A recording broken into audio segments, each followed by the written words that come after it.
আজকের গল্পটা এমন এক ছেলে যে শুধু বক্সিং রিংয়ে লড়েনি, লড়েছে নিয়তির সাথে। যেখানে বন্ধুত্বের মানে শুধু আড্ডা নয়, বন্ধুত্ব মানে একে অপরের জন্য জান বাজি রাখা। কিন্তু সে বন্ধুত্বের মাঝেই যখন ঢুকে পড়ে আন্ডারওয়ার্ল্ডের কুৎসিত থাবা আর বড় বড় রাগবোয়ালদের নোংরা গেম, তখন গল্পটা শুধু মারপিটে সীমাবদ্ধ থাকে না, হয়ে দাঁড়ায় বেঁচে থাকার লড়াই। আজকে আমরা এক্সপ্লেন করতে যাচ্ছি ব্লাডহাউন্ড সিজন 2। তবে যারা সিজন 1 দেখনি তাদের সিজন 2 দেখতে কোনো সমস্যা নাই, কিন্তু ছোট্ট একটা ইনফরমেশন মাথায় রাখলে সিজন 2 বুঝতে সুবিধা হবে। সিজন 1-এ গানু একজন সৎ বক্সার ছিল, কিন্তু তার মা কুখ্যাত লোন শার্ক মিয়ঙ্গিলের খপ্পরে পড়ে সর্বস্ব হারায়। তখন গানু আর তার বন্ধু উজিন অন্ধকার জগতে পা রাখে। তার আশ্রয় পায় মিস্টার চো এর কাছে, যিনি একসময় এই জগতের রাজা ছিলেন, মানে লোন শার্কের, কিন্তু এখন মানুষের উপকারে বিনা সুদে টাকা ধার দেন। গানু আর উজিন তার বডিগার্ড হিসেবে মিয়ঙ্গিলের সাম্রাজ্য ভাঙার মিশনে নামে। মিয়ঙ্গিল লাস্টে মিস্টার চোকে নির্মমভাবে হত্যা করে এবং তার পুরো টিমকে তছনছ করে দেয়। গানু আর উজিন রক্তাক্ত হলেও হাল ছাড়ে না। সিজন 1-এর শেষে আমরা দেখি গানু আর উজিন তাদের বক্সিং স্কিল আর অদম্য জেদ দিয়ে মিয়ঙ্গিল আস্তানায় হানা দেয়। হাড় কাঁপানো এক ফাইটের পর তারা মিয়ঙ্গিলকে পরাজিত করে এবং তাকে পুলিশের হাতে তুলে দেয়। গোল্ডবার আর লুট হওয়া টাকা তারা উদ্ধার করে মিস্টার চো এর অসমাপ্ত কাজ গরিবদের সাহায্য করা চালিয়ে যাওয়ার সিদ্ধান্ত নেয়। তো এরপর থেকে সিজন 2 এর কাহিনী শুরু হয় 3 থেকে 4 বছর পর হয়তো। সকালবেলা ঘুম থেকে উঠে আমাদের দুই ভাই গানু আর উজিনের সেই চিরচেনা ব্রোম্যান্স শুরু। উজিনের মুখে নাকি টয়লেটের মতো গন্ধ। ভোরবেলাতে গানুর এই পচানি খেয়ে উজিন তো পুরাই শক। কিন্তু মজার ব্যাপার হলো গানু কিন্তু সিরিয়াস। বন্ধু অসুস্থ কিনা সেটা নিয়েই ওর টেনশন। ট্রেনিং শেষ করেই ওকে হাসপাতালে নিয়ে যাবে। এদের বন্ডিংটা জাস্ট নেক্সট লেভেলের। জিম থেকে শুরু করে রাস্তা সবখানে একটাই স্লোগান, আক, আর সেই famous dialogue, let's eat the competition. Training এর ফাঁকে গানু ওর মায়ের ক্যাফেতে গিয়েও সাহায্য করছে। গানু ডেলিভারিতে যাচ্ছে আর তার মা সেখানে কফি বানাচ্ছে, পুরো ফ্যামিলি ভাইব। এর মধ্যে এক ফ্যানের সাথে গানুর দেখা হয়। গানু সিঁড়ি দিয়ে 20 তলা পর্যন্ত যায় খাবার ডেলিভারি করতে। গানুর বিনয় দেখলে সত্যি অবাক হতে হবে।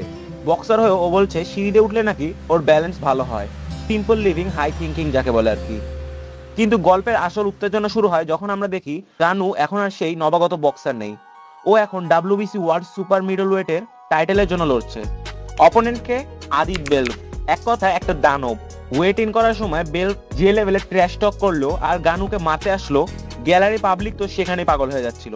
বেল চিৎকার করে বলছে, I will kill you tomorrow. কিন্তু আমাদের গানু, ও বরাবরের মতোই শান্ত, সাইলেন্ট কিলার। রিংয়ে যখন লড়াই শুরু হলো, প্রথম রাউন্ডে গানু রীতিমতো মার খাচ্ছিল। বেলভের স্পিড আর পাওয়ারের সামনে ও কেমন জানি খেই হারিয়ে ফেলছিল। এমনকি একটা পর্যায়ে বেলভোকে নকডাউনও করে ফেলে। গ্যালারিতে তখন পিন পতন নীরবতা। ওদিকে পর্দার আড়ালে কিছু অশুভ ছায়া দেখা যাচ্ছে। লোন শার্কদের সে পুরনো খেলা। বেলভ যদি জেতে সে প্রাইজ মানি দিয়ে নাকি কারো দেনা শোধ করা হবে। মানে রিং এর ভেতরেও যেমন লড়াই, রিং এর বাইরেও চলছে টাকার নোংরা খেলা। দ্বিতীয় রাউন্ডে উজিন গানুকে জাস্ট একটা কথাই মনে করিয়ে দিল, ট্রাস্ট হোয়াট উই বিল্ড। আর অমনি গানুর ভেতর থেকে সেই পুরনো জানোয়ারটা জেগে উঠলো। ও বেলকে কর্নারে চেপে ধরে পাঞ্চের পর পাঞ্চ মারতে শুরু করলো। বেল তো পুরোই কুপঘাত। ঠিক যখন গানু ফিনিশিং পাঞ্চটা মারবে তখনই বেল বেজে উঠলো। ও ওখানেই থেমে গেল। একদম ক্লিন স্পোর্টসম্যানশিপ। সবাই হাঁ হয়ে তাকিয়েছিল, কারণ গানু চাইলে বেলভের চোখটা ওখানেই ফাটিয়ে দিতে পারতো। এরপর তৃতীয় রাউন্ডে যা হলো সেটা দেখার মতো। গানু একটা নিখুঁত লিভার শট বসিয়ে দিল। বেল যন্ত্রণায় কুকড়ে গিয়ে মাটিতে লুটে পড়লো। রেফারি 10 কাউন্ট করা পর্যন্ত ও আর উঠতে পারলো না। ব্যাস, গানু এখন নতুন ওয়ার্ল্ড চ্যাম্পিয়ন। পুরো স্টেডিয়ামে শুধু একটাই নাম, কিম গান উ, কিম গান উ। লড়াই শেষে দুই বন্ধু যখন রিল্যাক্স করছে, তখন উজিন একটা দামি সিগার ধরলো সেলিব্রেট করতে। কিন্তু গানুর এক ধমকে ওটা ফেলে দিতে বাধ্য হলো। 1 লাখ ওয়ান পানিতে গেল। তবে ওদের কথোপকথন উঠে আসলো পুরনো সেই কষ্টের দিনগুলোর কথা। কিম মিয়ঙ্গিলকে হারানোর সেই বিভীষিকা এখনো ওদের তাড়া করে ফেলে। গানু বলল ও এই চ্যাম্পিয়ন বেল্টটা নিয়ে মিস্টার চো এর কবরে যেতে চায়। ইমোশনাল একটা মোমেন্ট সত্যি। এরপর রাতে গানুর মার হোটেলে সবাই মিলে পার্টি। সেখানে মিনবিয়ম এসে হাজির। মিনবিয়ম একটা বড় সারপ্রাইজ দিল। মিস্টার চো এর সিটিতে ও একটা চ্যারিটেবল পেডিয়াট্রিক হসপিটাল বানাচ্ছে। হসপিটালের নাম হবে তেহো পেডিয়াট্রিক ক্লিনিক। এই নিউজটা শুনে সবার চোখে পানি চলে আসলো। যারা আজ আমাদের মাঝে নেই তাদের জন্য একটা আবেগ ঘন টোস্ট করা হলো, থ্যাঙ্কস ফর এভরিথিং। পুরো পরিবেশটা তখন এক অদ্ভুত শান্তিতে ভরা। কিন্তু শান্তির দিন কি আর বেশি দিন থাকে? সেই বেলভ যাকে গানু রিংয়ে হারিয়েছিল, ওকে অন্ধকার এক গুদামে ধরে আনা হয়েছে।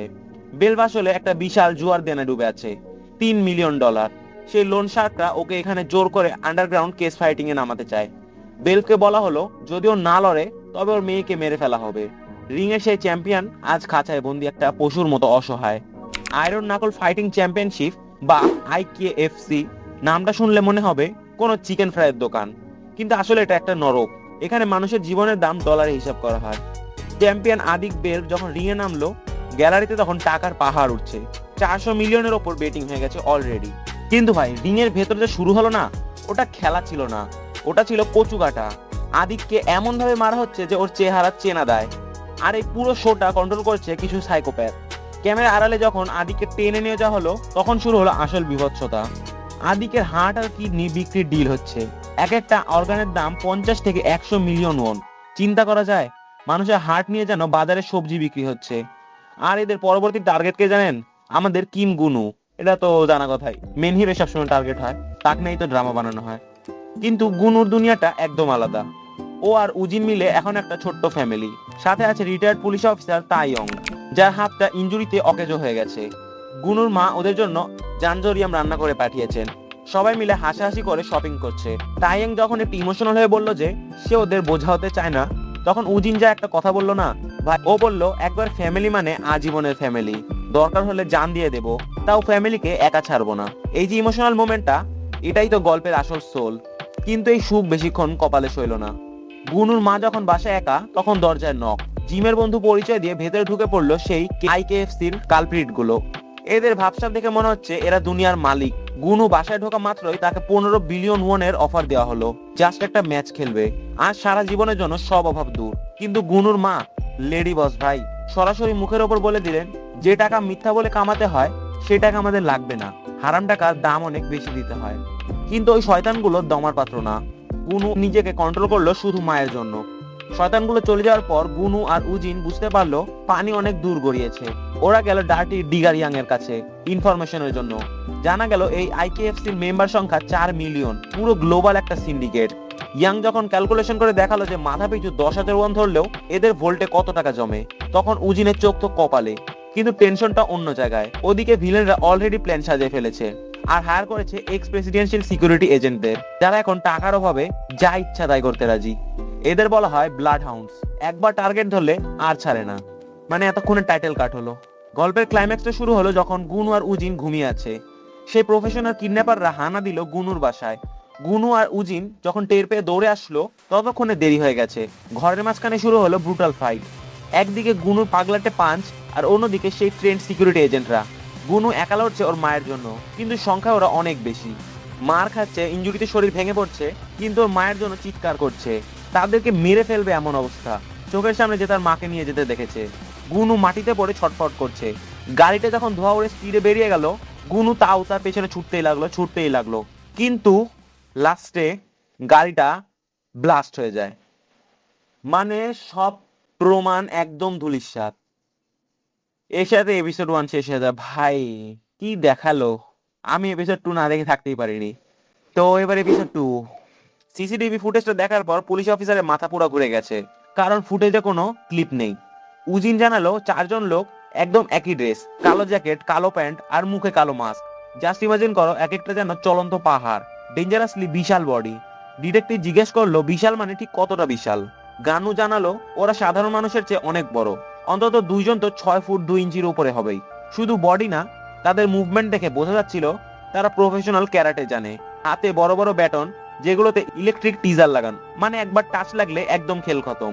তাদের পায়ে ছিল শু কভার, মানে তারা এক ফোঁটা ধুলো বা পায়ের ছাপও ফেলে যেতে চায়নি। গানু আর উজিন পুলিশকে সব খুলে বলছিল 3 দিন আগে কিছু স্ট্রেঞ্জার তাদের বাড়িতে এসেছিল। তারা ইনভিটেশন দিতে আসেনি, এসেছিল হুমকি দিতে। গানুকে তাদের একটা প্রফেশনাল বক্সিং লিগে জয়েন করতে হবে, যেটার নাম IKFC। তারা এখানে এটাও জানায় যে সাইনিং বোনাস হিসেবে তাদের 1 বিলিয়ন ওয়ান দিতে অফার করেছিল। সবকিছুই তাদের খুলে বলে। পুলিশ অফিসারের চোখেও তখন ঘোর। তিনি জানালেন আগুনের উৎস ছিল একটা মেল্টেড গ্যাসোলিন কন্টেইনার, পুরো ইম্প্রোভাইজড এক্সপ্লোসিভ ডিভাইস। এটা কোনো সাধারণ মানুষের কাজ না। হাই লেভেল কোনো এক্সপার্ট ছাড়া এভাবে সেলফোন সিগন্যাল দিয়ে বোমা ফাটানো পসিবল না। তবে একটা লিড পাওয়া গেছে, গাড়ির ভেতরে একটা মানি ব্যাগ পাওয়া গেছে, যেখানে লেখা পিপল গার্ড সিকিউরিটি বডিগার্ড সোন জিন নাম। আচ্ছা, আমি এখানে একটু ভুল করতেছি, কখনো গানু বলতেছি, কখনো গুনু বলতেছি, মানে বানানটা এমন, তো আমার একটু অসুবিধা হয়েছে, তোমরা মানাই নিও। অবস্থা সুবিধাজনক না দেখে অফিসার তাদের পরামর্শ দিলেন ঘর ছেড়ে নিরাপদ কোথাও চলে যেতে। এখন এই সিচুয়েশনে কোথায় যাবে তারা? উজিনের মাথায় হঠাৎ আসলো তায়াং এর কথা। গানু তার মাকে নিয়ে সোজা চলে গেল সেখানে। তায়ং তো মহা খুশি, গানু বক্সিং চ্যাম্পিয়ন বলে কথা, তার সেবা করতে পারাটা তার জন্য সম্মানের ব্যাপার। এখানে নাম বলে এমন ভাই উচ্চারণ করাই মুশকিল। ইংরেজি দেখতে একরকম লাগে, বাংলা উচ্চারণ করলে একরকম লাগে, কিন্তু আসল কোরিয়ান ল্যাঙ্গুয়েজে আবার আরেক রকম শোনায়, আবার হিন্দি ডাব শুনলে তো আরেক রকম। আরে কেনা কে চাতে হো, মানে ভেজালে পড়ে গেছি আমি। কিন্তু আসল গেম তো শুরু হলো ডার্ক ওয়েবে। তায়ং যখন আইকেএফসি এর রিসার্চ শুরু করলো, নর্মাল ইন্টারনেটে কিছু পাওয়া যাচ্ছিল না। সে তখন গানুকে বোঝালো ডার্ক ওয়েব আসলে কি জিনিস। তোমাকে একটু সেই ভাষায় বুঝাই দিই। ইমাজিন করো একটা আইসবার্গ, যার শুধু উপরের অংশটুকু আমরা দেখি, পানির নিচে যে বিশাল অংশটা ঢাকা থাকে সেটাই হলো ডার্ক ওয়েব। এখানে সবাই অ্যানোনিমাস, আইপি অ্যাড্রেস এনক্রিপ্টেড থাকে বলে কাউকে ট্র্যাক করা যায় না। আর এই অন্ধকার জগতেই বসে ড্রাগ স্মাগলিং, আইইডি বানানো, এমনকি কন্ট্রাক্ট কিলিং এর বাজার। তায়ং জানালো একসময় সে একটা সাইট বন্ধ করেছিল যার অ্যাডমিনের নাম ছিল মানজি, বৌদ্ধ ধর্মের শান্তির প্রতীক মান ব্যবহার করে মানুষ মারার ব্যবসা। আয়রনিটা একবার চিন্তা করো ভাই, এরা কি লেভেলের জঘন্য মানুষ। এগুলো কিন্তু সত্যি, এমন কিন্তু হয় বাস্তবেও, ডার্ক ওয়েবে এগুলাই হয়। যাই হোক, আইকেএফসি সাইটটা খুঁজে পাওয়া গেল ঠিকই, কিন্তু সেখানে ঢুকতে গেলে ক্রেডিট কার্ড লাগে। আর ডার্ক ওয়েবে নিজের কার্ড ইউজ করা মানে নিজের পায়ে নিজেই কুড়াল মারা। হ্যাকাররা উৎপেতে থাকে কখন কার ইনফরমেশন চুরি করবে। তায়ং সাবধান করে দিল, যদি সে হ্যাক করার চেষ্টা করে আর ওপারে হ্যাকাররা যদি তার চেয়ে ফাস্ট হয় তবে তার কম্পিউটারই হ্যাক হয়ে যাবে, মানে পুরো সিস্টেম ওদের কন্ট্রোলে চলে আসবে। তখন উজিনের মাথায় আসলো একটা ঘিটি বুদ্ধি। সে বলল আমাদের মেরিন সিনিয়র মুনগিয়ং মুর সাহায্য নিলে কেমন হয়। তার কাছে মিউল কার্ড পাওয়া যেতে পারে। মিউল কার্ড মানে হলো এমন সব কার্ড যা অন্যের আইডেন্টিটি চুরি করে বানানো হয়েছে। মৃত মানুষের নামে কার্ড হলে তো আরো ভালো, কেউ আর ট্র্যাক করতে পারবে না। উজিন গানুকে বলল তুই এখানে থেকে আন্টি আর তায়েংকে পাহারা দে, আমি সিনিয়রের সাথে দেখা করে আসি। সিনটা আবার শিফট হলো ইনবিয়মের দিকে। আইকেএফসির মেম্বাররা ইনবিয়মকে জেল থেকে ছাড়িয়ে এনেছে। তাকে একটা অফার দিল, গানুকে মারতে হবে। ইনবিয়ম তো সেখান থেকে চলে যাওয়ার চেষ্টা করছে, কিন্তু আইকেএফসির মেম্বার সে লোকটাকে হুমকি দিয়ে রাখলো যে 10 কিলোমিটারের ভেতরে কিছু নেই, পালানোর চেষ্টা করলে পুলিশ ডাকবে। কিন্তু ইনবিয়মও কম না, সে সেখান থেকে পালানোর চেষ্টা করতেই থাকে। সেই ধোলা খায় ইনবিয়ং, পুরো ধোলাই খেতে খেতে নাক মুখ থেতা ভুতা বানায় ফেলে। একদম মার খেয়ে কুপকাত অবস্থায় বিয়ক জং বলে যে তুমি বক্সিং শিখেছো ঠিকই, কিন্তু তোমার বক্সিং শেখার স্টাইলটা একটু ভুল, আমার সাথে পারা তোমার সম্ভব না। ওদিকে উজিন যখন তার মেরিন সিনিয়রের অফিসে পৌঁছালো, সেখানে পুরো মিলিটারি ভাইব, মেরিন দেশে চিরচেনা স্পিরিট। সিনিয়র তো গানুকে নিয়ে গর্বে বুক ফুলিয়ে আছেন। যখন শুনলেন গানুকে এক ফাইট করার জন্য 15 বিলিয়ন ওন অফার করা হয়েছে, তার চোখ কপালে উঠলো। যেহেতু সারা বিশ্বে 4 মিলিয়ন মেম্বার আছে, তিনি বুঝলেন এটা শুধু কোরিয়ার কোনো লোকাল গেম না, আন্ডারগ্রাউন্ড বক্সিং এর এই মার্কেটটা কত বিশাল তা ভাবলেই মাথা নষ্ট হয়। সিনিয়র যখন বুঝলেন ছেলেদের সাহায্য দরকার, তখন তিনি পকেট থেকে বের করে দিলেন 3টা ফ্যান্সি মিউল কার্ড। উজিন আর গানু একা লড়াই করতে চাইছিল কারণ তারা কাউকে বিপদে ফেলতে চায় না। মুনগুয়াংমু ভাই যে হুট করে এভাবে তেতে উঠবেন সেটা উজিন কল্পনাও করতে পারেনি। গুয়াংমু ভাইয়ের সাফ কথা, একবার যে মেরিন সে আজীবন মেরিন। জুনিয়রদেরকেও টু শব্দ করবে আর সিনিয়র বসে বসে আঙুল চুষবে, অসম্ভব। তিনি বেশ ইমোশনাল হয়ে বললেন, প্রেসিডেন্ট চোই পরকাল থেকে আমাকে দেখলে কি ভাববেন? ছি, আমি কি কাপুরুষ নাকি? সিনিয়রের এই মেরিন স্পিরিট দেখে উজিনের রক্তেও যেন জোশ ফিরে আসলো। সব যখন ঠিকঠাক, গুয়াংমু ভাই হঠাৎ উজিনের দিকে তাকিয়ে একটা বাঁকা হাসি দিলেন। বললেন, তোর কি মনে হয় ওরা তোকে এমনিতে ছেড়ে দিয়েছে? ওরা গানুর বাসা পর্যন্ত পৌঁছেছে মানে ওদের ইন্টেলিজেন্স কিন্তু খতরনাক। উজিন একা আসাতে গুয়াংমু ভাই একটু চিন্তিত হলেন। উজিন যখন জানালো ও গানুকে ওর মায়ের সাথে রেখে এসেছে, গুয়াংমু ভাই তখনই বুঝলেন দাল মে কুচ কালা হে। তিনি উজিনকে বললেন, এখনই গাড়ি নিয়ে এই এলাকা দিয়ে কয়েকটা চক্কর দে, দেখি কেউ তোকে ফলো করছে কিনা। যেমন ভাবা তেমন কাজ। উজিন গাড়ি নিয়ে ঘুরছে আর উপর থেকে গুয়াংমু ভাই আর সানবো কড়া নজর রাখছেন। হঠাৎ গুয়াংমু ভাই দেখতে পেলেন একটা হুন্দাই গাড়ি নাম্বার 1439 একদম ছায়ার মতো উজিনের পেছনে লেগে আছে। গুয়াংমু ভাই তখন উজিনকে ফোন দিয়ে বললেন, পেছন ফিরে তাকাস না, একদম স্বাভাবিক থাক, ওরা তোকে জাল দিয়ে ঘেরাও করার চেষ্টা করছে। উজিন সাথে সাথে গানুকে ফোন লাগালো। অবস্থা খুবই সিরিয়াস। গানুকে বলা হলো ওর মা তায়ংকে নিয়ে এখনই সরতে হবে, কিন্তু যাবে কোথায়? মিনবিয়মের ফোন বন্ধ। একদম শেষ মুহূর্তে গানু ফোন দিল প্রেসিডেন্ট হং এর অফিসে। তার অ্যাসিস্ট্যান্ট চৌওয়ানিয়ং ফোন ধরে জানালো প্রেসিডেন্ট হং একটা মিটিং এ বিজি, কিন্তু গানু এর হেল্প লাগবে শুনে সে সাথে সাথে একটা সেফ হাউসের ব্যবস্থা করে দিল। গানু একটা ফাস্ট বাইক চাইলো উজিনকে বাঁচাতে যাওয়ার জন্য। প্রেসিডেন্ট হং এর অফিস থেকে জানানো হলো ওদের কাছে থাকা সবচেয়ে শক্তিশালী বাইকটাই ওর জন্য রেডি করা হচ্ছে। এদিকে সিনিয়র প্ল্যান মতো উজিন ওই ফলো করা গাড়িটাকে একটা নির্জন ফ্যাক্টরির দিকে টেনে নিয়ে গেল। গুয়াংমু ভাই আর উজিন মিলে ওদের ধরার জন্য ওত পেতে আছে। হঠাৎ ওই গুন্ডাদের লিডার ফোন পেল। গানুরা কিন্তু পগার পার। ওদিকে ফ্যাক্টরিতে তখন ধুমধুমার লড়াই শুরু হয়ে গেছে। গুয়াংমু ভাই আর উজিন মিলে ওই খুনিদের সাথে একদম সরাসরি অ্যাকশনে নেমে পড়েছেন। গুয়াংমু ভাই মারামারি করতে গিয়ে মাথা ফেটে রক্ত বেরোচ্ছে, কিন্তু সিনিয়রের ডায়লগ শুনলে আপনারও হাসি পাবে। আরে মেরিনদের রক্ত মানে তো ঘাম। উজিন অবাক হয়ে তাকিয়ে আছে, কিন্তু সিনটা একটু পরে বদলে গেল। আরো অনেকগুলো গাড়ি এসে হাজির, রিইনফোর্সমেন্ট। উজিন আর গুয়াংমু ভাই বুঝতে পারলেন ওরা সংখ্যায় অনেক কম। গুয়াংমু ভাই উজিনকে বললেন, তুই পালা, ওদের আমি সামলাচ্ছি। কিন্তু উজিন কি ওর সিনিয়রকে ফেলে যাবে? কখনো না। গুন্ডারা যখন ওদের উপর ঝাঁপিয়ে পড়তে যাচ্ছিল, ঠিক তখনই একটা ইঞ্জিনের গর্জন শোনা গেল। বিশাল স্পিডে একটা বাইক নিয়ে এন্ট্রি নিল গানু। ওর চোখ মুখে তখন আগুন। গুন্ডারা কিছু বোঝে ওঠার আগে গানু বাইক থেকে নেমেই শুরু করলো ওর সেই লেভেলের পাঞ্চ। জাস্ট ইমাজিন করো, চারপাশে অন্ধকার ফ্যাক্টরি, বৃষ্টির মতো ঘুষি চলছে, আর গানু যেন একাই একটা আর্মি। উজিন আর গুয়াংমু ভাইও নতুন করে শক্তি ফিরে পেলেন।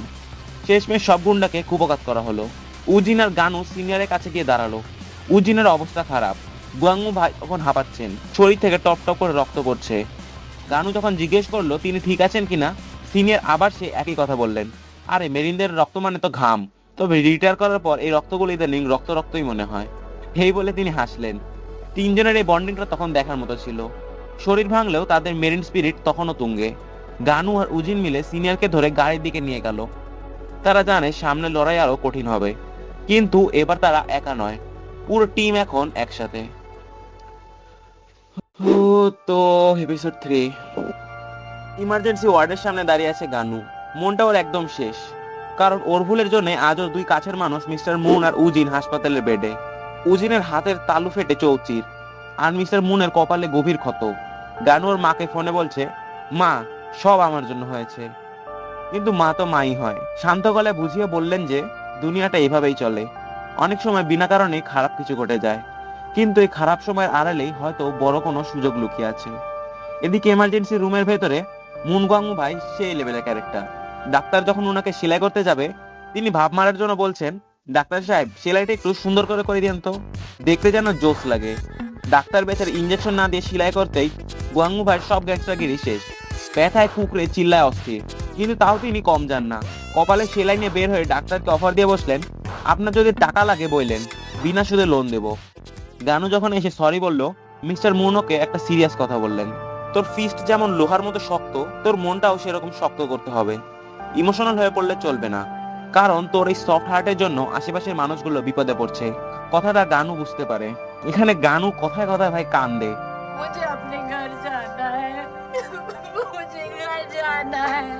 আহারে, চোখের পানিতে বুকটা বাইসা যায়।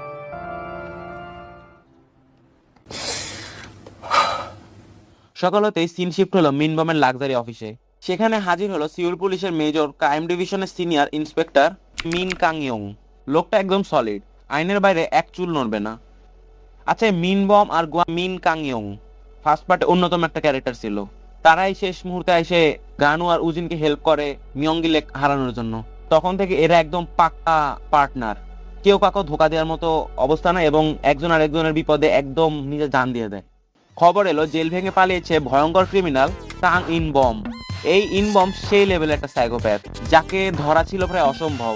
সিজন 1-এ তো মানে একাই গোটা বাহিনী হারাই দিচ্ছিল। গানু এক হারাইতেই মানে আদমরা হয়ে গেছিল, উজিনও আদমরা হয়ে গেছিল। আর এখানে একবার করছে হচ্ছে গিয়ে ইমবেকজং। কথা আছে না, শত্রু বন্ধু হয়, এখানেও কিছুটা এরকমই। আর যেহেতু সে তার পুরনো শত্রু, সে কারণে ইনবম এক মানানো সহজ হবি। তো এখন একটু ভিলেনদের ডেরে ঢু মারা যাক। লিমানবে চরম ক্ষেপে আছে, আর লিমানবের সাথে আছে ইমবেকজং।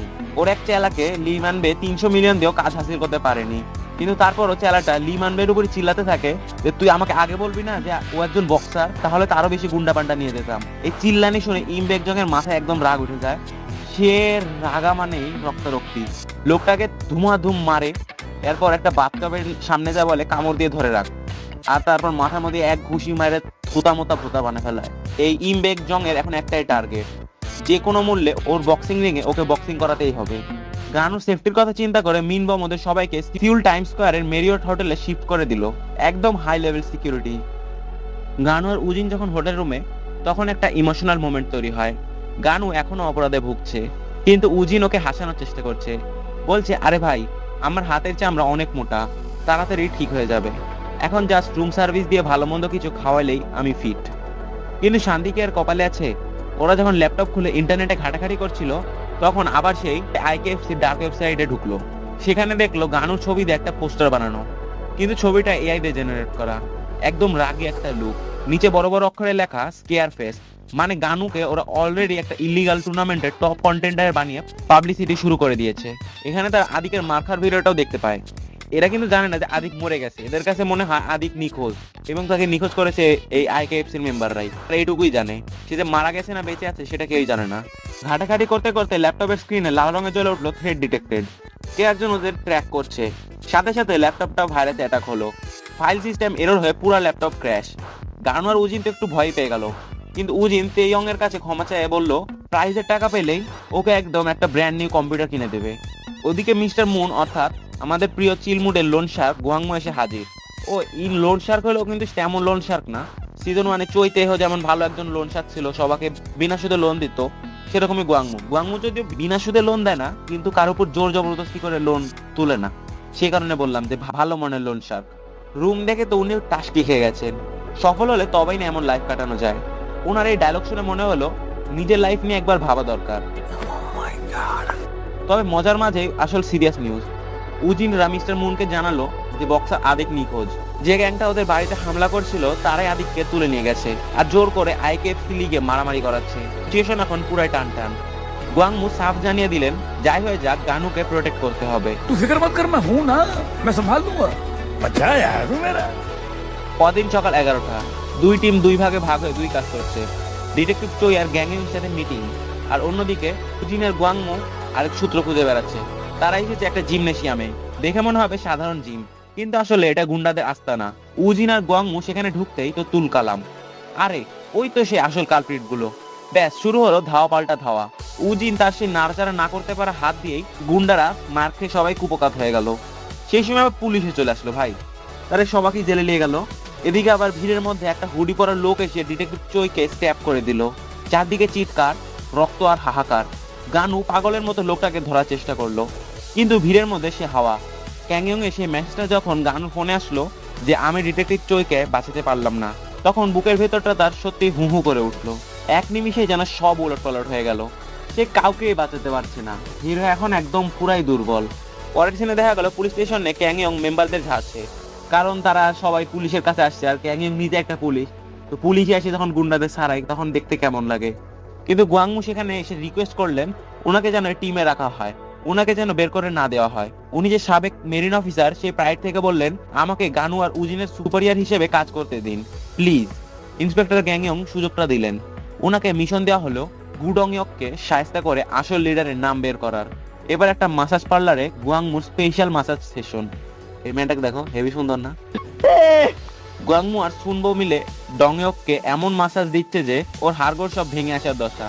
গুয়াংমো স্টাইল করে বলছেন আমি নিজে এই প্রফেশন বেছে নিইনি, এই প্রফেশন আমাকে বেছে নিয়েছে। কেন জানিস? কারণ আমি টর্চার করতে খুব ওস্তাদ। এই বলে সে পাছার মধ্যে লাঠিটা একবারে পক করে ঢুকাই দিল। এত বড় লাঠি ঢুকলো এটা কোন জায়গা? শেষমেশ ডংইয়ক মুখ খুলতে বাধ্য হলো। লিডারের নাম দু সং, আর নিখোঁজ আদিককে নাকি একটা পরিত্যক্ত সাবওয়ে স্টেশনে লম্বা চুলের এক লোকের সাথে ফাইট করতে দেখা গেছে। মানে গেছে মানে গিয়েছিল। এটা তো কেউ জানে না যে আদিক মারা গেছে। যার পাশের মধ্যে 6 ফিট লাঠি ঢুকাই দিয়েছে ওইও জানে না। ক্লু হিসেবে একটা দামি ঘোড়ের ছবিও পাওয়া গেল ডংইয়কের ফোন থেকে। কিন্তু ভিলেনরা কি আর বসে আছে? ইমবেক জং এর লোকগুলো গানুর লোকেশন বের করার জন্য ওনিয়ং এর বাড়িতে গিয়ে টর্চার করছে, এমনকি ওর বোনকেও ছাড়ছে না। ওনিয়ং ওর বোনের জন্য বাধ্য হয়ে বলে দিল ম্যারিয়েট হোটেল রুম নাম্বার 1602, আর তার সাথে সাথে তারা মিনবমের লোকেশনটাও জেনে নিল। তার সাথে এখন একটা আকাম হতে যাচ্ছে। সিচুয়েশন এখন একদম ডেঞ্জারাস জোনে। গল্পের একদম শেষ দিকে আমাদের নিয়ে যাওয়া হলো একটা বারে। সেখানে একজন রহস্যময় নারী ওয়েটারদের সরিয়ে দিয়ে ড্রিঙ্কসে ড্রাগ মিশিয়ে দিল। মিনবম বারে ঢুকলেন। ওনার জন্য রিজার্ভ করা 27 বছরের পুরনো স্পেশাল হুইস্কি যখন টেবিলে রাখা হলো, তখন সে জানতোই না যে মদে মেশানো 1 ফোঁটা লিকুইড পুরো গল্পটাকে কোন দিকে ঘুরিয়ে দেবে। মিনবম গ্লাসটা হাতে নিলেন আর চুমুক মারলেন, আর মাথা ঘুরাতে ঘুরাতে গল্প শেষ করে দিল।